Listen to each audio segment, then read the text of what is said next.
You're now watching Way Back Wednesday, sponsored by Davenport Auto Park, the ride of your life. And also sponsored by Flores Glass, serving the area since 1977 with residential and commercial work.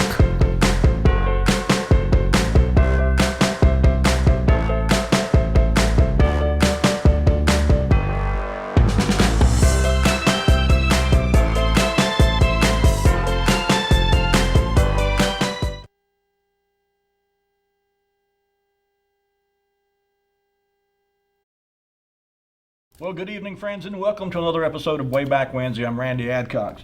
At least I'm mostly here tonight anyway. I'm battling pollen and allergies and so forth. I've come prepared tonight. I've got my bottle of water. I've got tissues. I've got throat lozenges. You've got peppermint. So I'll try not to blow my nose on the air tonight, but I am definitely dealing with some allergy issues. I pity those who, like me, at this time of year have to deal with this stuff. It's just been really rough. Scratchy throat, watery eyes, the whole kit and caboodle. But anyway, I think we've got an interesting show tonight. You know, I got a call this week from one of our viewers, Bob League, and Bob had a suggestion. He said, you know, there's been a lot of buildings and homes and so forth in Rocky Mount over the years that have been torn down. And it'd be interesting to start a list of these things, these buildings, these homes, these properties that used to be very prominent in Rocky Mount and over the years have been demolished or otherwise fell into disrepair so bad they had to tear them down. So I got to looking, and Bob and I mentioned a couple items, and so I'm going to put the word out tonight. And we'll go through some of these later on in the show. I'm going to share some of ones that I found. But anytime during the night, if you've got an idea about a building or a home or a residence that used to be here and is no longer here, give us a call. Number's on your screen, 407-1111, and I'm going to get a running list.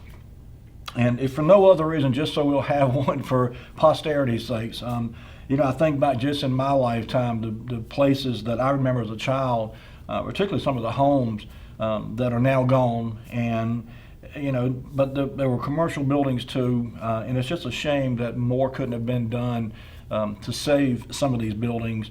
And we'll get into all that a little bit later on the show. But one of the things that I came up with was the Tank Theater. Now, of course, the structure itself is still there. And, you know, if you remember during Hurricane Floyd, that whole area down there flooded severely. And, of course, the Tank Theater I'm not sure there was ever any real effort by the city of Rocky Mount to salvage that or bring it back. It was so badly damaged by the floodwaters. And so, but I thought, you know, there's a lot of history there, going all the way back to when the building was built back in the early 1900s, when it was a pumping station and a water reservoir for the ACL Railroad. And so we'll get into all that. But I went to look in just to see what I could find about the history of that piece of property and how it transformed over the years from being a pumping station to being an art center to unfortunately being damaged during the flood. So we'll start with an article I found in the Rocky Mount Telegram from March of 1960. And one of the things I learned while I was researching for tonight's show was that prior to the Tank Theater becoming an art center and a theater and so forth, Rocky Mount had a art center, if you will, and it was a big move to bring some social graces, if you will, to Rocky Mount. There was everything from ballet to learning how to work with a pottery wheel and turn clay plates and pots and so forth.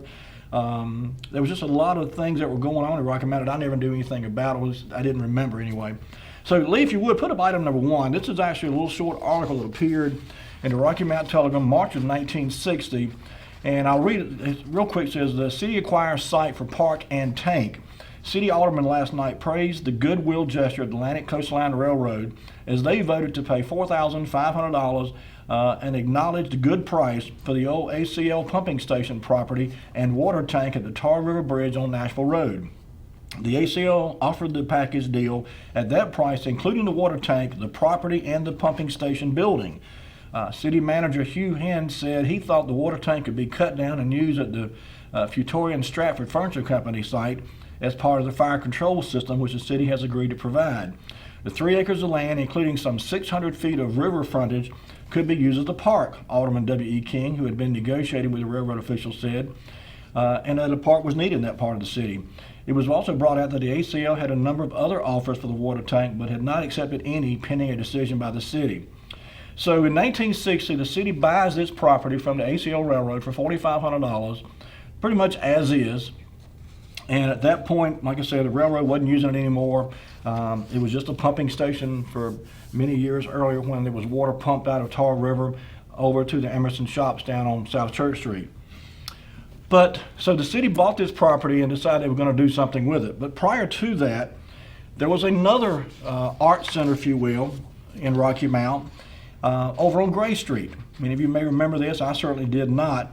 But item number 2, Lee, this is a picture I found from the Rocky Mount Telegram in September of 1960. And the caption reads, "Budding ballerinas first learned the rudiments of ballet. Here are Deborah Rawls, Janie Corinth, Joan Delaney, Betsy Cherry being checked by Miss Karen Magnuson, ballet instructor. The Art Center is sponsoring the first ballet class that it has done for the past 3 years of its existence, I should say. Until this year, however, the instructor was from out of town." So in 1960, there was a location on Gray Street. It was a home. I'll show you a picture of the home in a minute. But there were ballet classes that were being taught there. And originally, they would bring a ballet instructor from out of town. In 1960, we had our own ballet instructors teach these young ladies how to do ballet. Okay, Lee, item number 3. And this is also from I did a little pictorial spread the Telegram did in 1960. And this is another picture that appeared in that little spread. And it says, "Young Miss Charlotte Battle and her mother, Ms. Thomas B. Battle, were especially enthusiastic about the ballet groups from Richmond and Charleston that performed here in May at the Arts Festival. This kiosk was effectively used at the Sidewalk Art Show to advertise the ballet. All attractions at the Art Festival were free of charge, including the play Blythe Spirit, which was a smash hit. Sarah Vett Trotter directed it, and the cast included, with one exception, local people." So already by this time, before there was ever a Tank Theater, before there was ever any productions of plays or anything else held at the Tank Theater, there was an active drama group here in Rocky Mount. They were engaged in putting together plays and various productions. And of course, as I said, the ballet was being taught too. So this was all going on over on Gray Street. In a minute, I'll show you the location. Item number 4, Lee, this is from the same spread.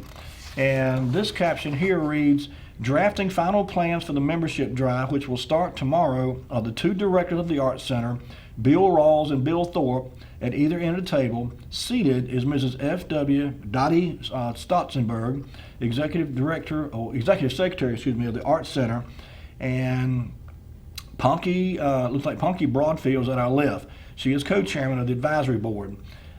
So in the late 1960, there was already plans underway to take advantage of this property that the city had purchased from the ACL Railroad. And so there was committees formed, there was work in earnest going on to get ready to move the Art Center to the location we later referred to as the Tank Theater. Okay, item number 5, Lee, and this was again from this same spread. If you look in the background, you'll see a little house. I see a house with a little curved dormer on top of it up there. This is actually right across the street from Mack Haven. In fact, the address is 311 South Gray Street, which is directly across the street from Mack Haven. So what you're looking at here is literally on the sidewalk in front of Mack Haven, they had this sidewalk art show. And the caption reads, "A popular feature at the sidewalk art show in May was this display of pottery by Ray Menace at the faculty of the art department of East Carolina College in Greenville. Admiring examples of Mr. Menace's work are Mrs. Clyde Sifford. Miss Sifford was a Spanish teacher of mine back at Rocky Mount Senior High School many years ago. I was really thrilled to find this picture of her.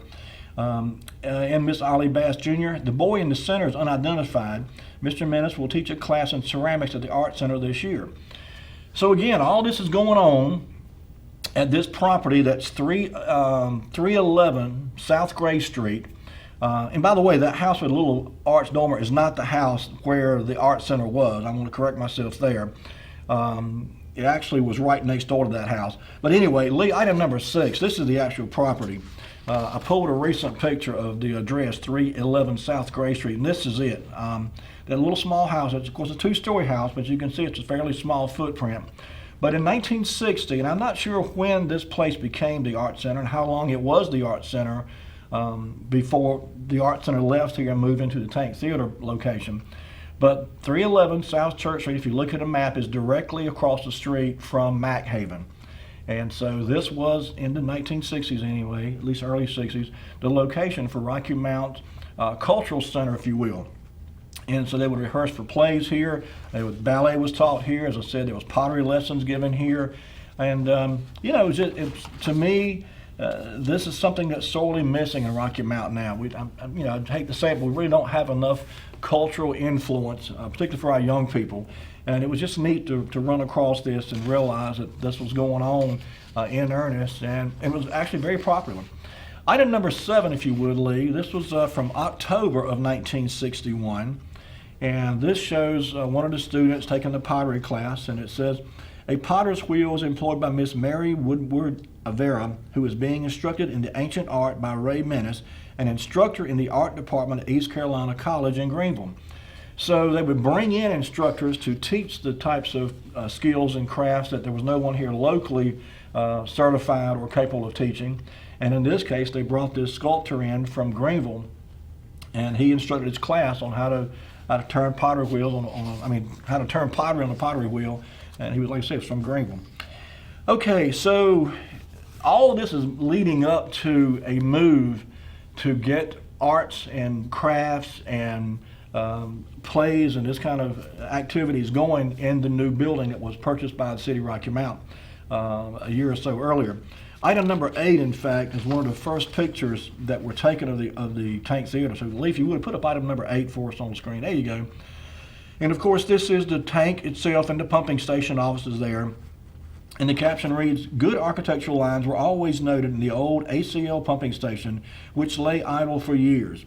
Now it has been renovated with new windows and doors, and the grounds will be landscaped. The water tank behind the building is being eyed for a theater in the round. Not for water shows, however, it will be completely dry.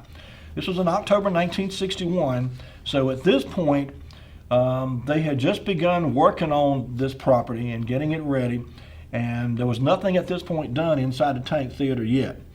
So moving along, in this same spread, October 1961, item number 9, if you would, Lee, this is just another one of the classes that were being offered. These 3 ladies here, the caption reads, arts and crafts classes have proven extremely popular this year. Here, Mrs. Adelia Hinton, Mrs. Lelia Pettit, and Mrs. Jim Bishop are signing up. So you could sign up for these classes and learn how to do all kind of different arts and crafts.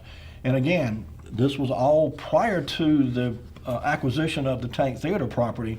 This was all being done over at 311 South Gray Street across from Mack Haven. Okay, so lastly in this series of pictures, Lee, item number 10, this picture here kind of had me stumped for a moment. In fact, I'm not sure even right now. The caption reads, it is not known that the young men shown here, Mickey Dawson Jr. and Carl Stout, are examining some of their own handiwork, but they are interested in exhibit of crafts done by students this summer. And it says see Art Center, page 3C. So this was part of that same spread. My guess is that this is over at the new location, but again, I don't know. It doesn't specify that. And at this point, it's just arts and crafts being taught over at the what was the old pumping station office at this point. They haven't done anything with the Tank Theater at this stage.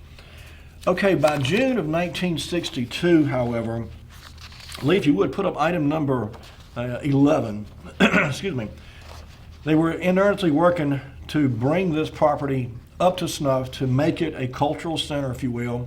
And the caption reads, the before aspect of the OACO pumping station and water tank by Tar River on Nashville Road looks nothing like this architect's drawing of its projected appearance 4 years from now.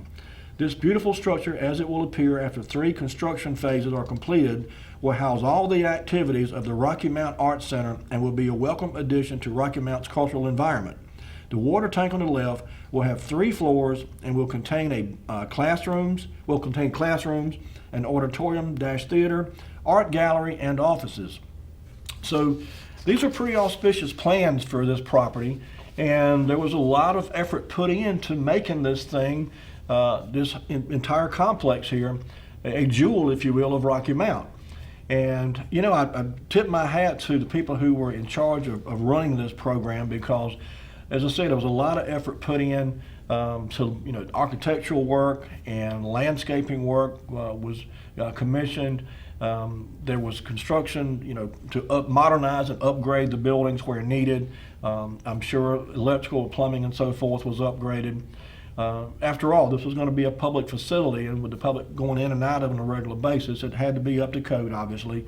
And so there was a fair amount of work put into this building and this property to bring it to what it eventually became as the Art Center and Tank Theater.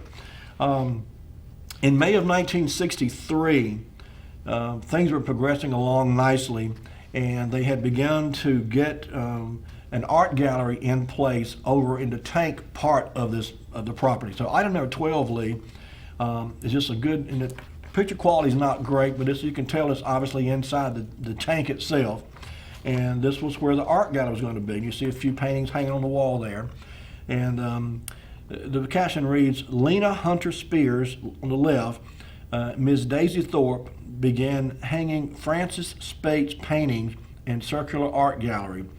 I'm not sure who Frances Spate was. I don't know that I ever knew this lady, but I do recall hearing her name as being a very talented painter, a local painter. And so, and I'm not sure how many local artists had the opportunity to display their work in this center, but it became very popular for a lot of different types of these activities, and certainly local artists were the beneficiary of having a place to take their work and put it on display. And you know, it gets back to what I was saying earlier. This was just a really nice cultural experience for Rocky Mount.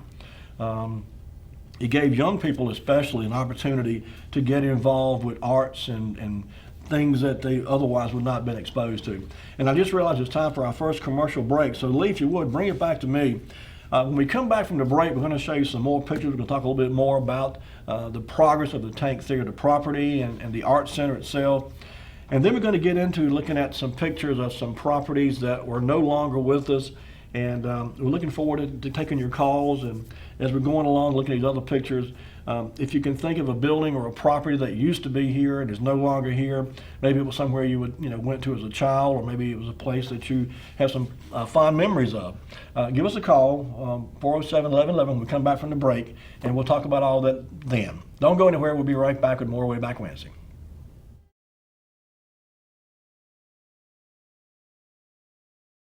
I'm Daniel Moss, owner of Cornerstone Funeral Home, and I'd like to invite you and your family to give our family an opportunity to serve you in your time of need. And we offer a full line of funeral services, everything from visitations to graveside services to cremations on site with a live crematory, as well as a banquet hall to meet the catering needs of our families that we serve. We offer catering service. We offer refreshments prior to visitations and services of our family. And we want to invite you to come and experience the difference here at Cornerstone Funeral Home.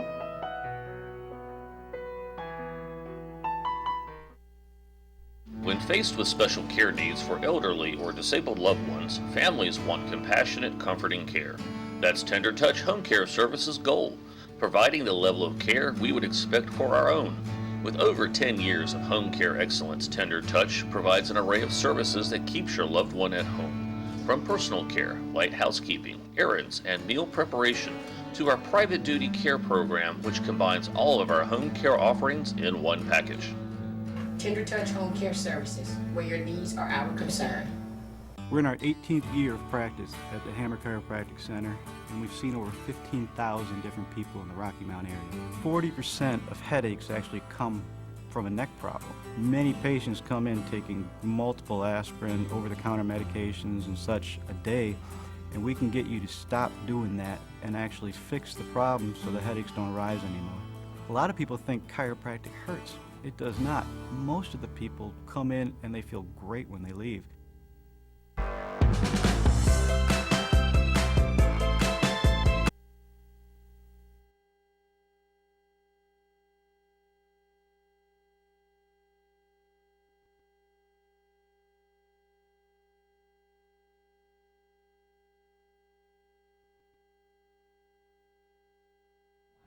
And we're back. Folks, if you're just tuning in, you're watching Wayback Wednesday. We're talking about the Tank Theater and the Art Center that used to occupy that property over there off Nashville Road. You know, I never had the opportunity to go into Tank Theater, I'm sad to say. I've had lots of friends who participated in arts and craft shows over there. I've got a cousin, we'll show you a picture in a minute, of a cousin of mine who participated in several plays over there. Was very active in the Tank Theater and the productions that took place there. But, you know, the sad reality is a lot of people, I think, really never realized just how much there was to do there. And I think if more of us knew more about what was going on there, maybe we would have made an effort to get inside the place and check it out. And I'm sorry that I never did that. I really am. By 1963, the Art Center itself and Tank Theater had gone through a major renovation. And by this time, it was really a show place. If you would, put up item number 13 for us. And if you take a look at this picture here, you'll see, particularly the tank itself, there was this whole front section of glass was in place there. And that gave a really neat appearance. Like I said, the grounds had been landscaped. This is a terrible picture, and I do apologize, but I was going through and looking for pictures, particularly of the progress of a Tank Theater. And these are what I found. So the quality is not great. They've been reproduced a few times, obviously. But this appeared in the Rocky Mount Telegram in May of 1963. And at this point, the construction is basically finished on both the buildings. And so it is being occupied now as a theater and art center. And so by August of '66, this thing had several performances under its belt. This facility, the theater and so forth. And it was a regular occurrence to have plays there. And so, you know, a lot of young people got their first taste of the acting bug, if you will, by participating in plays that took place right here in the Tank Theater. Item number 14, if you would, Lee. This is a picture that took place just outside the building. And you can see the glass there on the right-hand side of the picture. It just really spruced up this old round tank building immensely and really made it something neat to look at. And it says the theater's director on the left and producer talk outside the tank. This was in August of 1966 when this picture here appeared in the Rocky Mount Telegram. But as I said, and by the time it really got geared up and got going around 63 or 64, it became just a cultural center for Rocky Mount. And there was just something going on all the time over there. There were art shows, there were certainly plays year-round. I read several articles that said that some of the people who participated in the plays at the Tank Theater would go, for example, at Tarrytown Mall, on some of the sidewalk sales and events they'd have at Tarrytown Mall. Small groups of actors who had acted in plays at the Tank Theater would go out to the mall and put on little skits and little comedy shows and so forth at Tarrytown Mall. And so they were also going to schools and performing little plays and skits for school kids and so forth. So it was a great way for the community to get involved. And as I said, I'm really sad that I never participated in it myself. In hindsight, I wish I had, but for whatever reason, it just never came to be for me. That picture is from August of '66. There's another picture, the very next one, number 15, is also from August of '66. And it just shows another view inside of the Tank Theater. And this was actually, you know what, I misspoke. I actually misspoke because I got ahead of myself a minute. In 1966, the first play was held inside the Tank Theater. It actually occurred in October of '66. So this picture here you're looking at was from August of '66. They were really gearing up for the first production of a play to be held there. In fact, item number 16, Lee, I'm not going to read this whole article, but it's an article entitled "The Round File," and a local, I won't say artist, a local reporter, Don King, wrote this. And he, just goes talking about, he says, you parked your car with the help of one of Rocky Mount's friendly police officers and are walking your date or spouse toward the Tank Theater. They say it was once an old water tank, idle remembering the days way back when it served the Hustling Railroad, They say it was once an old water tank. Oh, I just read that. Maybe it was. It's sure bright and proud, smiling and welcome that says, come in. And this gentleman goes on and talks about what it's like to walk into the Tank Theater and walk up the steps and go into the theater itself. And the first play was called Our Town. It was by Thornton Wilder. It was called Our Town. And it said the first production of Tank Theater was simply done, beautifully and motivating. The local production of Thornton's Our Lives drew comments from several sources. So actually this, and I misspoke earlier, like I said, in the early 1960s, from 63, 64 and so forth, 65 even, the Art Center had relocated to the property over there. But it was actually October of 1966 before the first play took place there. And from that point forward, I should have said, is when there were regular plays and regular activities. Maybe some of you participate in some of these productions that took place over there. I remember hearing about several. As I said, I've got a cousin who participated and was active at the Tank Theater productions and plays. I had other friends who were active over there too, so it was a lot going on. By 1969, it had generated so much interest, in fact, that someone called in to, if you remember, there used to be a column in the Rocky Mountain Telegram called Open Line, and you could call in and ask a question, and then someone would find the answer to your question, and they would post it in the paper. So in September 1969, someone called in to Open Line and asked this question: in what year was the old ACO water tank, now used as the Art Center and Theater, built? Also, how much water did it hold? So Lee, if you would put up item number 17. This is actually just a little clip of what there was several questions asked in this one instance of Open Line. But the answer was, strangely, it says, M.S. Jones, District Superintendent for the Seaboard Coastline Railroad, said the water tank was begun in the summer of 1907.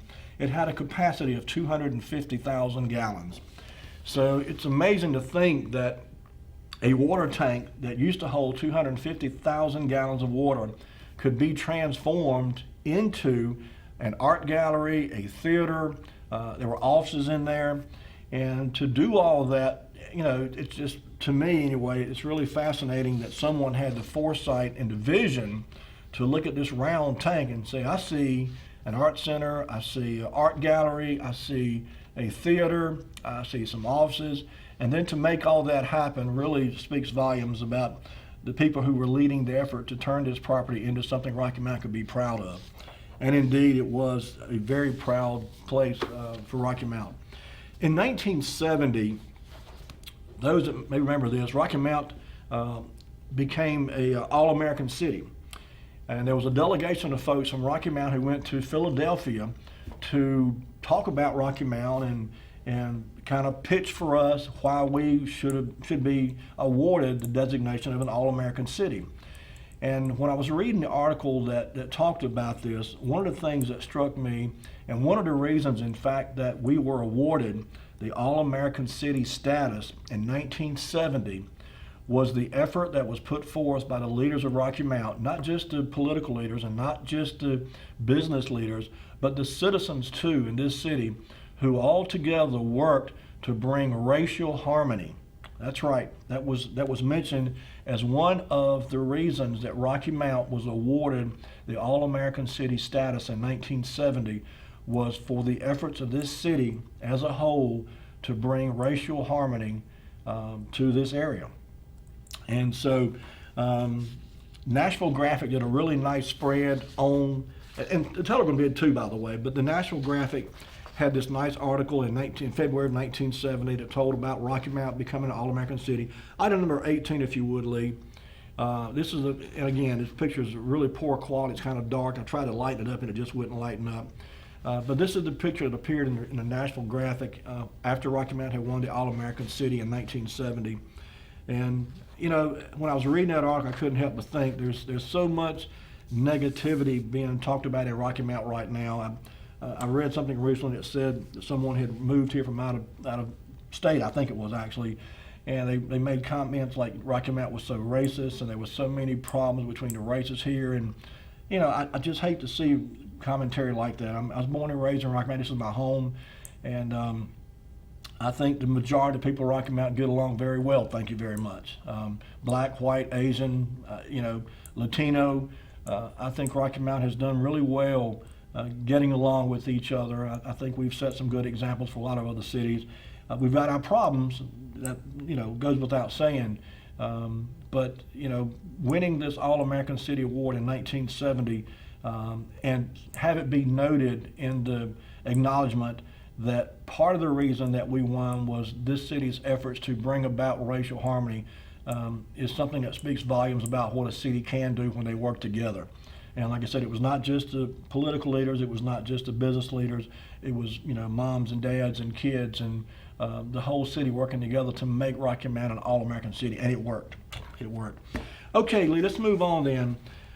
February 1975, item number 19, if you would, Lee. This is one of the many plays that took place at the Tank Theater. This was called Angel Street, and this article appeared in the Rocky Mount Telegram in February of 1975. We'll get it on the screen. There you go. I'm not going to read this whole thing, but it says Angel Street by Patrick Hamilton, directed by William Rawls, gave the Tank Theater audience thrills and shudders last night. This is the original play upon which the movie Gaslight was later based. As critics of the film pointed out, the story in play form is more successful, for the motion picture audience is outside the film, while the theater audience is physically drawn into the atmosphere. How much more true is this of the Tank Theater with its small size and intimacy of audience and actors on the stage? The Victorian details are palpable. Villainy, yellow fog at the windows, cold grates, heavy furniture, thick drapes, the smelling salts, the tears on the wet handkerchief, and it goes on to describe the play in detail. And these two folks here, Nancy, the saucy servant girl, meets Mr. Manningham's advances more than halfway in this scene from Angel Street playing at the Tank Theater. Betsy Cagey plays Nancy, and Stuart Sessoms is Mr. Manningham. So, as I said earlier, a lot of young people got smitten, if you will, by the acting bug by participating in events at the Tank Theater. I had some classmates from school who participated in some of the plays over there. I mentioned earlier, many of you may know Ivan Price. Ivan is one of my cousins. And in fact, let's go ahead and put up item number 20, if you would. Item number 20, this appeared in October of 1985, and that's Ivan Price there on the left, much younger then. But the caption reads, hands down, Ivan Price as Ambrose, the French artist, kisses Dolly Levi's hand while his fiancée, Ermengarde, looks on admiringly. Dolly is played by Brenda Brown and Ermengarde by Donna McKeithen. So, this is just a scene from a play, obviously, but you can tell by the smiles on their faces, this was just fun. These folks are having a good time. They're enjoying themselves. I'm sure the audience enjoyed it too. As I said, I heard a lot of good things about the Tank Theater productions over the years and the plays that were held there and the people who participated in those plays. And, not to beat a dead horse, but the culture that something like this venue brought to Rocky Mount was something I think that was very worthwhile. And then we've got the Dunn Center. I don't want to take away anything from what Rocky Mount does have. The Dunn Center is a similar type venue, and there's been some really good performances and lots of nice production that took place at the Dunn Center. And if anything, I think we could use more of this kind of stuff, frankly. I think it's a great idea to have these types of venues and these types of events, and the more the merrier. I'll leave it that way. By October of 1997, there were still plays going on. And, a nice thing about the Tank Theater and what was going on over there was not only did it give an opportunity for local young people and adults too, for that matter, to participate in these plays, it also provided an opportunity for local playwrights to hone their crafts. And in October 1997, this play, Captain Banana, Winter's Cafe, I think is the name of the play. Captain Banana was a character, but it says, the caption reads, Captain Banana carries his friend Airgold as cast members rehearse a scene Monday night from Writer's Cafe. I said Winters, Writer's Cafe. The play by Tarboro playwright Steve Pavelski will be staged at 8 p.m. October 17th through 18th and at 2 p.m. October 19th in the Tank Theater at the Rocky Mount Arts Center. So I don't know how many other local playwrights participated in writing plays that were later put into production at the Tank Theater. But this was just something, that a lot of people would have never had the opportunity to do this. They had to leave Rocky Mount and go, Raleigh, Greensboro, Charlotte, somewhere else, if they wrote a play and wanted to get it performed by anyone. But the Tank Theater gave opportunity for people to get involved on multiple levels, from acting to writing plays to production to, just being involved in several aspects of a play production. And so it was really something neat. In November of 1999, Hurricane Floyd, of course, had come through 2 months earlier and devastated the Tank Theater and the property there. And so, as I said earlier, sadly, I don't think there was ever really any serious effort to salvage the Tank Theater and the Art Center. It was so badly damaged by the flood. But to add insult to injury, to use an old saying, item number 22, if you would, Lee, I found this article in this picture. I can't say I remember anything about this, but this article and picture appeared in the Rocky Mount Telegram, November of 1999, and it says, "Statue stolen from the Rocky Mount Art Center. The Twin County Crime Shoppers Organization is seeking information about a stolen statue that was reported missing from the Art Center about 3 weeks ago. Crime Stoppers is willing to pay up to $1,000 for information leading to an arrest or recovery of the sculpture. The 5-foot-tall statue is made of bronze and depicts a woman with her head resting on her knee. It was mounted in front of the Tank Theater on Nashville Road in Rocky Mount. It says the sculpture was stolen sometime between Friday, October 29th and Tuesday, November 2nd. Police have few leads and investigators are looking to the public for help. Those who were in the area during the time of the theft and saw anything unusual are urged to call the Crime Stoppers tip line. Authorities are looking for cars parked along the street, people walking or running through the neighborhood, or anything that appeared out of place." So, this somebody stole this thing, and if I had to take a guess, I'd say it's probably on the bottom of Tar River out there, under 3 feet of mud now. All this time has passed, but I don't recall ever hearing about this theft, nor the recovery. So if anyone ever has heard anything about this statue ever being recovered, give us a call, but I don't recall ever hearing anything about it.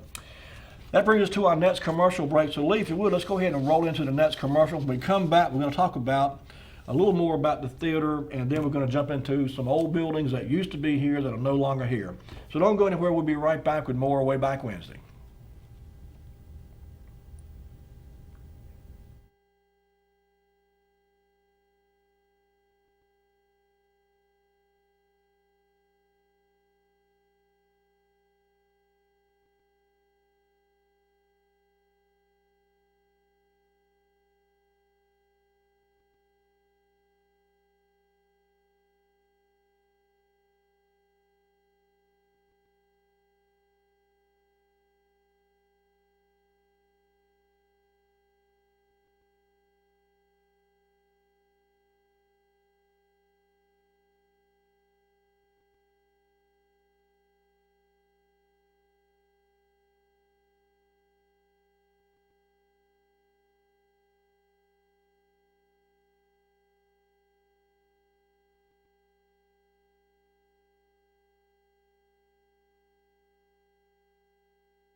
Services to cremations on site with a live crematory, as well as a banquet hall to meet the catering needs of our families that we serve. We offer catering service. We offer refreshments prior to visitation and services of our family, and we want to invite you to come and experience the difference here at Cornerstone Funeral Home.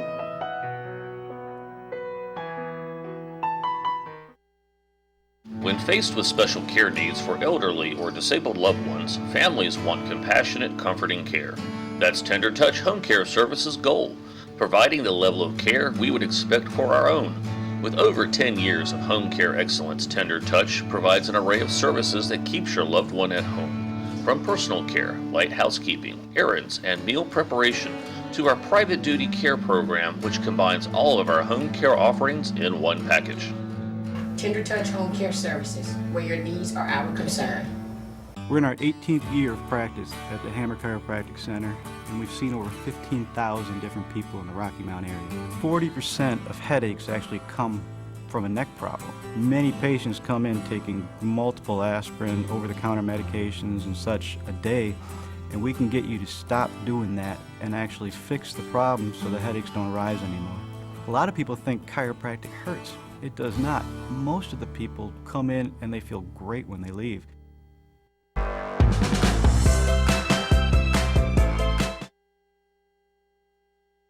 About the Tank Theater and the Art Center and so forth, and as I said earlier at the top of the show, I didn't recall anything about an art center ever being on Gray Street. I never knew there was one over there, but there was, and I run across this article. I'm not going to read the whole thing, it's kind of long, but it has a little bit of history about the Rocky Mount Community Theater.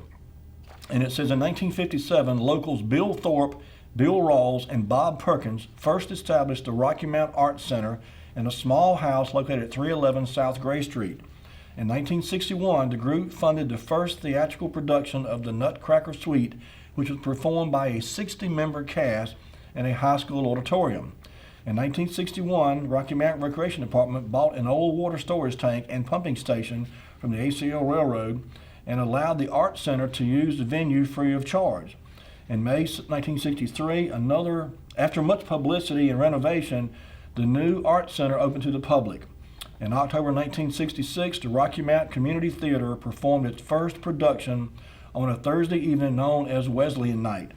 The show was a joint venture between the Rocky Mount and North Carolina Wesleyan College and was to be performed at the new Tank Theater located on the second floor of the Arts and Crafts Center. So this article goes on to tell about, how the Art Center got started and how it moved from place to place over the years. And, the Imperial Center now is the location where everything kind of moved to after Hurricane Floyd. And the Tank Theater was so badly damaged, and that whole property was submerged, of course. And so the Imperial Center, if you've not been over there, that's a neat location too. I've been a couple times actually. But they've done a really neat job of reworking an old tobacco warehouse over there and putting in displays for the kids, and there's just a lot of neat work has gone into rehabbing that old facility. And so anyway, that's where our quote unquote cultural center is today, other than of course what's here at Wesleyan College at the Dunn Center. At the top of the show I mentioned that there's been a lot of buildings and a lot of properties, homes and so forth that were here when I was a child, and many of you were a child, that over the years have just gone away. And so I wanted to, at the recommendation of Bob League, and I thought it was a great idea, by the way, I wanted to get a running list, if you will, of businesses and houses and properties that used to be in Rocky Mount that for one reason or another have been torn down or demolished and are no longer here. And so with that in mind, the first one that came to my mind, and Bob, thought about this too, was the Center Theater. I have some very fond memories of going to movies as a child there, certainly the Saturday morning matinees and the Friday night late shows. And it was just a really neat place to go and watch a movie, especially if you get up in the balcony and be up there looking down below. Item number 23, if you would, Lee. This was a picture that was appeared in a telegram sometime in the 1950s. The picture itself wasn't dated. But I found this picture amongst the ones that I already had, and I believe this movie that came out somewhere in the 1950s or 52, 53, somewhere along in there.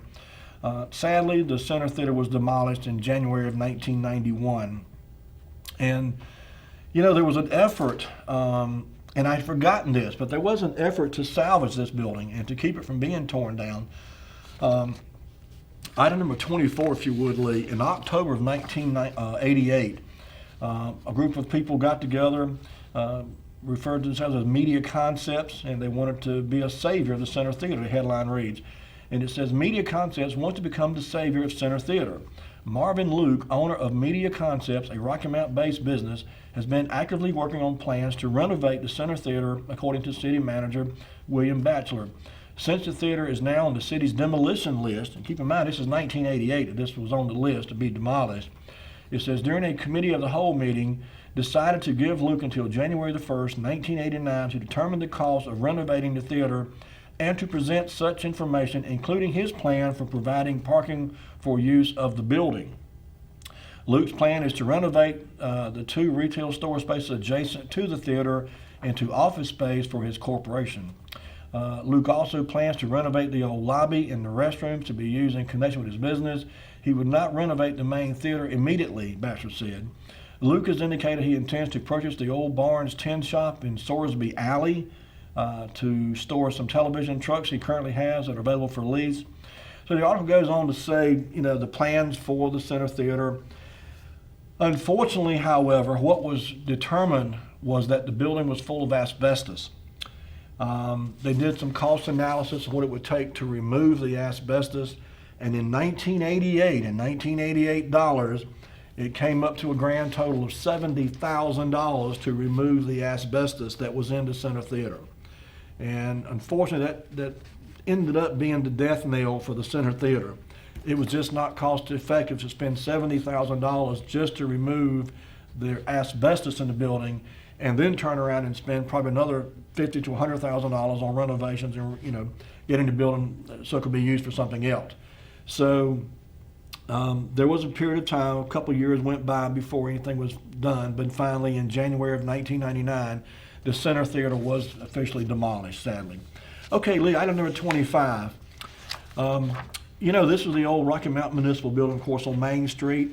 I remember this building, and it's a shame that this building got torn down. I've read that it was in really bad shape when the decision was made to tear it down. There was some structural damage, I understand, and there was some concerns that the building was structurally not. Oh, we got a call. Let's get this call. Hello, caller. You on the air? All right. Before you get all the way away from that building, in early June or early July of 1936, I one time some years ago saw a program that a lady that's no longer living had of she and the person that she was with or later married, her husband, she still had the program when they went to the dedication ceremony for the Summer Theater's grand opening in 1936. Oh, wow. Goodbye. Goodbye. Thanks for sharing. All right. There was a lot of events took place at the Center Theater over the years. There was a lot of celebrity guests would come in there and entertain kids, for example, on Saturday afternoon and so forth. It was a great place to have different events in addition to going and watching the movie, of course. The municipal building, it's ironic that Eric mentioned 1936 when the Center Theater was opened up. 1936 was also when this municipal building was built. And so, in fact, in the upper left-hand corner of the building was the year 1867. That's the year Rocky Mount was incorporated into a city. And, of course, this building was demolished, and Rocky Mount, of course, moved into the new City Hall building. I believe it was 1983. And, there was apparently so much concern about the structural integrity of this building that it was feared it wouldn't be cost effective. And I'm sure there was probably some asbestos in this building too, and that probably contributed to the decision to tear it down as opposed to try to renovate it and reuse it for something else. Okay, Lee, item number 26. We've shown this property many times on the show. We've had several discussions about it.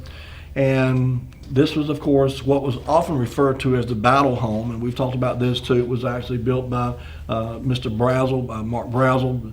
And so anyway, this house, the understanding I have is that the last residents of the home wanted it torn down rather than it be renovated or remodeled or whatever. And so that's what happened. Of course, it was torn down. But a lot of folks still refer to it as the Battle Home. And in 1970, this home was demolished too. I never had an opportunity to go in this home, but I've seen pictures inside of it, and I've heard from people who have been inside, it was just absolutely gorgeous inside. Hello, caller, you on the air? That house that you're talking about right now was built by Mr. T.J. Hackney. You're right, I misspoke. North Carolina. Yep, I misspoke. You're exactly right. Mark Russell Braswell did not build that place. The Hackney man was who built it. You're exactly right. I misspoke, but you're exactly right. Yep. But anyway, what I was getting at was that it was not built by Mr. Battle. That's what I was trying to get at. But you're exactly right. Okay, buddy. Thank you. All right. Okay, so we're almost out of time. We've got a few more minutes still left here. Lee, let's go ahead to item number 27 if we could. This, of course, is the Rick's Hotel. Another grand building in Rocky Mount that unfortunately met the wrecking ball. I think it was 1970, thereabouts. And, you know, this building, I never had a chance to go inside it. My father went inside it one time, right before they tore it down, and he said it was still a really neat building. And I've heard others say the same thing, that it was really elegant. And in fact, I've read that it was one of the finest hotels in the state of North Carolina, not just in eastern North Carolina.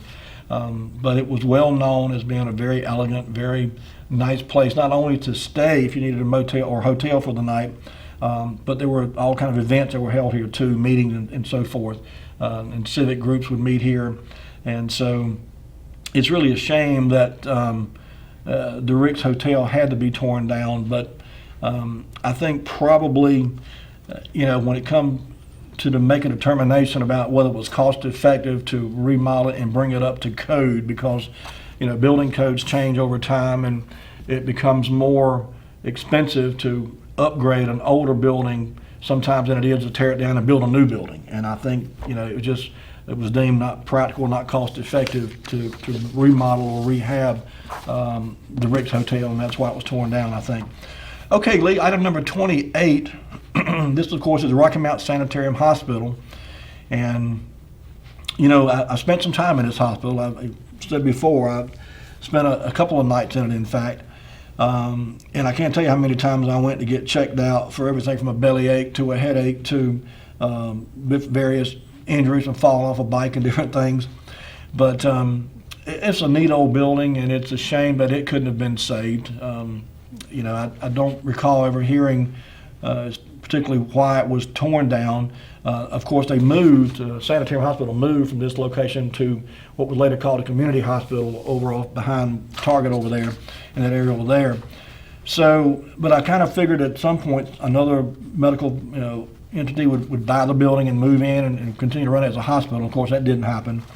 So I guess it had run its course. It had been around since the early 1900s and been through at least 2, if not 3 different renovations. And I guess it was just deemed just not practical to try to keep the building.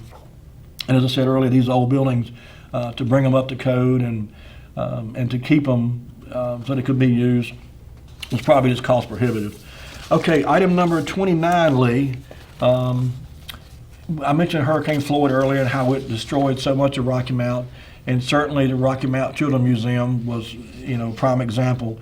I have some very fond memories of going to Sunset Park and going in this museum, and of course riding on the hobby horses and riding the train, and there was so many fun things to do out there as a child.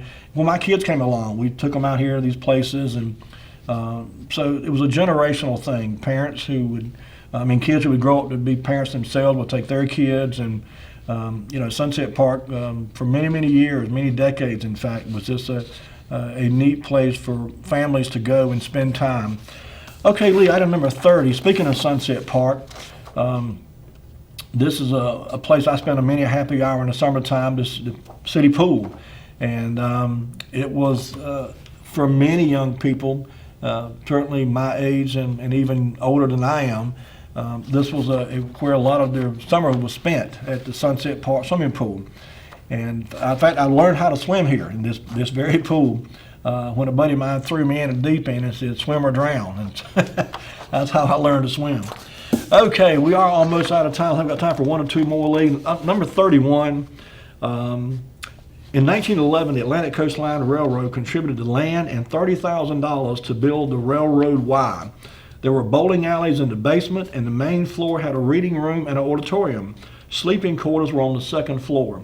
The YMCA was something that it's a shame this building could not have been saved, and I don't recall hearing any particular reason why it was decided to tear the building down, but there was a lot of good memories there for a lot of people, I'm sure. And lastly, this is a building I did not remember at all, Bass Brothers General Merchandise in Momire. This picture appeared in the Rocky Mount Telegram in July 1965, and shortly after this was taken, this building was demolished because Bass Brothers built a new modern brick building that's still there. You may remember that. That building is now empty too, by the way. But this building was demolished when the new Bass Brothers General Merchandise store in Momire was built in 1965. So anyway, neat old picture here of a neat old building, sadly no longer with us. Folks, that's going to do it for us tonight. We've run slam out of time. I want to thank you so much for tuning in tonight. Hope you learned something. Hope you had a nice trip down memory lane with me. And look forward to next week. Have a great week, folks. Take care of yourselves and be kind to one another. We'll see you next week with more Way Back Wednesday. Good night.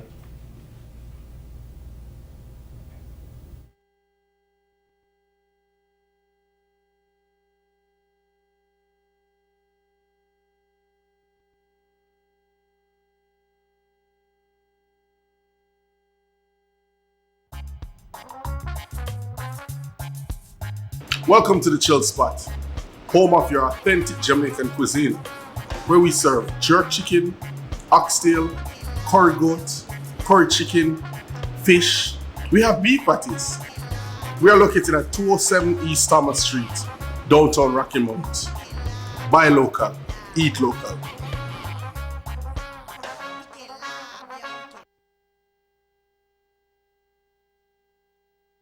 At P.O. Woodard in historic downtown Wilson, we've always prided ourselves on doing things the old-fashioned way. Customer service, hard-to-find items, on-site repair are what we're known for. It's garden season. We have seeds by the scoop, plants, fertilizer, and a ton of knowledge. Come and see us for all your lawn and garden power equipment needs. If we don't have it, you don't need it. I'm Jimmy Miller with P.O. Woodard & Company. Come experience the difference of shopping with us. Harper's Garden and Stone Center, your one-stop shop for all your gardening and landscaping needs. All you need is your imagination, and Harper's Garden and Stone Center can supply the materials to make the job the success you want it to be. We have flowers, plants, trees, decorative stones, slate or flagstone. Enjoy the nice spring weather with Pauley's Island Furniture and our Wilmington Grills. We now offer select hard-to-find fishing tackle for the avid fisherman. Also visit Wendy's Hole-in-the-Wall Boutique and shop for the whole family. Shoes, Vera Bradley bags, and Simply Southern apparel. Harper's Garden and Stone Center, located at 2145 Oak Level Road, open Monday through Saturday, rain or shine.